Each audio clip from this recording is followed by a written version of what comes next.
क्या आप यकीन करोगे अगर मैं आपसे कहूं कि महाभारत काल का एक योद्धा आज भी हमारे बीच मौजूद है।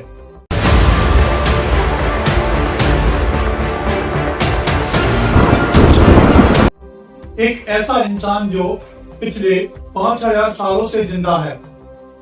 वो जंगलों में भटक रहा है, उसके शरीर से मवाद और खून की बदबू आती है।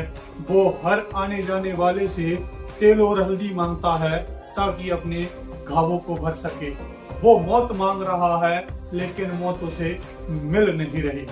विज्ञान इसे असंभव मानता है लेकिन धर्म ग्रंथ और स्थानीय लोग कहते हैं यह सच है। यह कहानी गुरु द्रोणाचार्य के पुत्र अश्वत्थामा की है। वो अश्वत्थामा जिसे भगवान कृष्ण ने दुनिया का सबसे भयानक श्राप दिया था। नमस्कार, स्वागत है आपका। मैं हूं आपके साथ लवकुश शर्मा। आज हम महाभारत के उस सबसे बड़े रहस्य से पर्दा उठाने जा रहे हैं जो सदियों से लोगों के मन में डर का कौतूहल पैदा कर रहा है। क्या वाकई अश्वत्थामा जिंदा है, और अगर वो जिंदा है तो कहां है? इस कहानी को गहराई से समझने के लिए हमें आज के कलयुग से निकलकर द्वापर युग के उस कुरुक्षेत्र में चलना होगा जहां खून की नदियां बह रही थी। लेकिन उससे पहले हमें चलना होगा अश्वत्थामा के बचपन में, क्योंकि वहीं से इस महाविनाश की नींव पड़ी थी। कम लोग जानते होंगे, शुरुआती दिनों में गुरु द्रोणाचार्य गरीब थे। हालत ऐसी थी कि अश्वत्थामा को दूध तक पिला नहीं पा रहे थे। वो रोता हुआ अपनी माँ के पास पहुंच गया, दूध मांगने लगा। घर में दूध नहीं था। माँ का दिल पसीजा, चावल के आटे को पानी में घोला, उसे दूध बताकर अश्वत्थामा को पिला दिया। नन्हा अश्वत्थामा उसे पीकर खुश हो गया और दोस्तों के बीच कहने लगा कि मैंने दूध पिया है। जब गुरु द्रोणाचार्य को यह पता चला तो उनके अंदर का स्वाभिमान जाग उठा। लगा कि गरीबी के चलते बेटा हंसी का पात्र बन रहा है। यही वो पल था जब द्रोणाचार्य ने हस्तिनापुर जाने का फैसला लिया और यहीं से महाभारत के बीच गए। अश्वत्थामा ने बचपन से यही भाव अपमान में देखा था। शायद इसलिए उसके अंदर शक्ति पाने का और अमर होने का एक अंधी चाहत पैदा हो गई। अश्वत्थामा कोई साधारण योद्धा नहीं था। उसका जन्म भगवान शिव के आशीर्वाद से हुआ था। जन्म के समय उसने रोने की बजाय घोड़े जैसी आवाज निकाली और इसलिए उसका नाम अश्वत्थामा रखा गया। उसके माथे पर ही जन्म से एक दिव्य मणि थी। यह मणि उसे भूख, प्यास, बीमारी और शस्त्रों के बार से बचाती थी। वह अजय था, अमर था। महाभारत युद्ध शुरू हुआ। अश्वत्थामा कौरवों का साथ दे रहा था क्योंकि वह दुर्योधन का मित्र था। युद्ध के 15वें दिन एक ऐसी घटना हुई जिससे अश्वत्थामा को अंदर से तोड़ दिया। पांडवों ने एक अफवाह फैलाई कि अश्वत्थामा मारा गया। धर्मराज युधिष्ठिर ने कहा कि अश्वत्थामा मारा गया, लेकिन नर नहीं, कुंजर यानी हाथी। इसी बीच श्री कृष्ण ने शंख बजाया। गुरु द्रोण ने सिर्फ आधी बात सुनी। पुत्र शोक में हथियार डाले और उसका वध कर दिया गया। जब अश्वत्थामा को यह पता चला उसके पिता को छल से मारा गया तो पागल हो गया। उसने कसम खाई कि वो पांडवों के वंश का नाश कर देगा। उसने नारायणी अस्त्र चलाया जिससे पांडवों की सेना में हाहाकार मच गया। लेकिन असली डरावनी कहानी शुरू होती है युद्ध के 18वें दिन की रात को। दुर्योधन अपनी आखिरी सांसें ले रहा था। उसकी जांग टूट चुकी थी। पूरी कौरव सेना खत्म हो चुकी थी। सिर्फ 3 लोग बचे थे, अश्वत्थामा, कृपाचार्य और कृतवर्मा। अश्वत्थामा एक बरगद के पेड़ के नीचे बैठा था। वो उदास और गुस्से में था। तभी उसने एक अजीब घटना देखी। उसने देखा कि एक उल्लू रात के अंधेरे में कौओं के घोंसले पर हमला कर रहा है। दिन में कौवे उल्लू को मार दे, लेकिन रात को उल्लू राजा था। उसने सोते हुए कौओं को मार दिया। इस घटना से अश्वत्थामा के दिमाग में एक शैतानी विचार आया। उसने सोचा कि पांडवों को दिन के उजाले में हराना थोड़ा मुश्किल है, लेकिन रात के अंधेरे में सोते हुए हमला कर उन्हें मारा जा सकता है। ये युद्ध के नियमों के खिलाफ था। कायरता थी, लेकिन अश्वत्थामा अपनी पिता की मृत्यु से इस कदर बौखलाया था कि अब उसे सही गलत नहीं देखना था। कृपाचार्य ने समझाया कि यह पाप है, अधर्म है, लेकिन अश्वत्थामा नहीं माना। वो रात के अंधेरे में पांडवों के शिविर में घुसा। वहाँ सन्नाटा था, सब सो रहे थे। अश्वत्थामा यमराज बनकर वहाँ पहुंचा तो पांडवों के तंबू में घुसा। अंधेरे में उसे 5 लोग सोते हुए दिखे। उसे लगा कि यह पांडव ही हैं। उसने अपनी तलवार निकाली और एक एक करके उन 5 के सिर धड़ से अलग कर दिए। खून की नदियां सी बह निकली। उसने उन कटे हुए सिरों को कपड़े में बांधा और भागते हुए दुर्योधन के पास पहुंचा। उसने मरते हुए दुर्योधन से कहा कि मित्र, आंखें खोलो, मैंने तुम्हारा बदला ले लिया, 5 पांडवों को मार दिया। दुर्योधन भी खुश हुआ, लेकिन जब उसने उन सिरों को ध्यान से देखा तो चिल्ला उठा। उसने कहा कि मूर्ख, तूने क्या कर दिया? यह पांडव नहीं है, यह द्रौपदी के 5 पुत्र हैं। तूने हमारे ही वंश का नाश कर दिया, तूने बच्चों को मार दिया। यह सुनकर दुर्योधन ने दम तोड़ दिया और अश्वत्थामा सन्न रह गया। जब सुबह हुई, पांडवों को इस यज्ञ अपराध का पता चला तो उसकी आत्मा कांप गई। द्रौपदी अपने पुत्रों का शव देखकर विलाप करने लगी।